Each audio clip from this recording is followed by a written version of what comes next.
O Grupo Municipal Socialista vén de presentar un conxunto de emendas ao proxecto de orzamento xeral do Concello para 2026.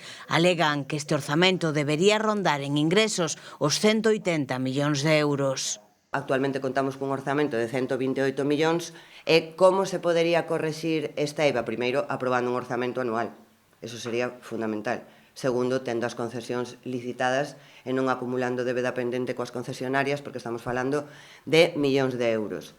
E, en lugar de facelo a través dun incremento da recaudación, actualmente o Concello de Ourense recauda o 48% do que debe e tampouco fiscaliza os grandes contratos públicos. Por exemplo, a auga, cunha inspección dos recibos da auga que se cargan ao Concello, que a empresa concesionaria carga o Concello, non os particulares, poderíamos estar falando de aforros de 2 millóns de euros anuais para o Concello de Ourense. E así con todos os servizos públicos. No ámbito económico-financiero, as emendas inclúen a elaboración dun plan municipal de loita contra o fraude fiscal e a modernización da recaudación.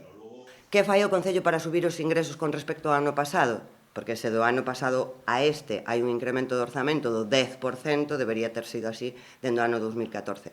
O Concello limítase ao que todos xa sabemos que é o famoso tarifazo da auga e do lixo e un pouquichiño as transferencias correntes gracias aos gobernos socialistas. Como hai un maior incremento fiscal, o Concello recibe máis participación nos ingresos. Que debería de facerse? Un plan municipal de loita contra o fraude.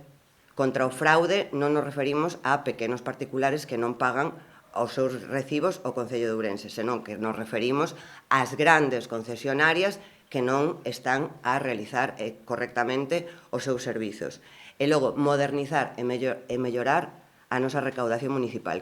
Así mesmo, as edís do PSDG propoñen a incorporación dun plan de pago a proveedores e dun plan de utilización do remanente de tesourería para os exercicios 2026-2027. Entre as medidas de carácter social insisten na creación dun plan municipal de vivenda e no ámbito das políticas de apoio ás familias, por exemplo, recollen a posta en marcha dun programa chamado Ourense Suma.